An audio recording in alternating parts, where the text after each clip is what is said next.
Minutos de sabiduría, de paz y de amor, MCN. Hoy, como todos los sábados en esta entrega, la espiritualidad y la condición verdaderamente humana pueden unirse. Y si caminan juntos,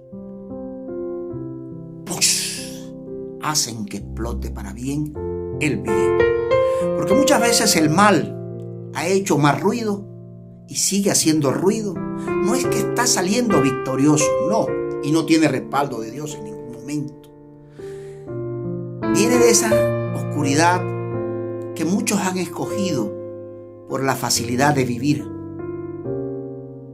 de la mentira, de la corrupción, del engaño, de no descubrirse a sí mismo y no buscar qué realmente vino a hacer en esta tierra, de no buscarla en pocas palabras, el propósito de Dios que nos ha dado a cada uno para poder desarrollarlo en la tierra, desde el bien.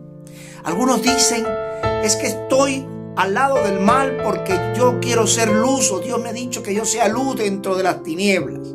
Es que de esa luz que Dios te ha hablado es la luz del bien y desde el bien, para que el mismo a oscuridad y el mal y aquellos que hayan caído allí sirvas tú de testimonio, testigo fiel de lo que Dios ha hecho y dicho para nosotros, para hacer de este mundo mejor, placentero y grato como Él lo creó.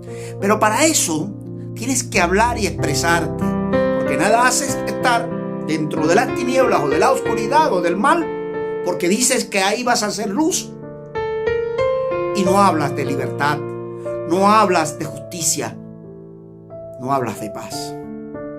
Reflexiona, tú que crees que por allí está el camino, porque solo aquellos, como dice el Salmo 91, el que habita al abrigo del Altísimo morará bajo la sombra del Omnipotente. Así es. Y dice en su último versículo, el 15, me invocará y yo le responderé. Con él estaré y en la angustia lo libraré y lo glorificaré. Oído, el que está bajo la sombra del Omnipotente. El mal no puede seguir avanzando y tú no puedes ser cómplice de ello. Si estás del lado del bien, exprésate, porque si Dios es por nosotros, ¿quién contra nosotros? Feliz día, feliz semana. Desde MCN, José Contreras.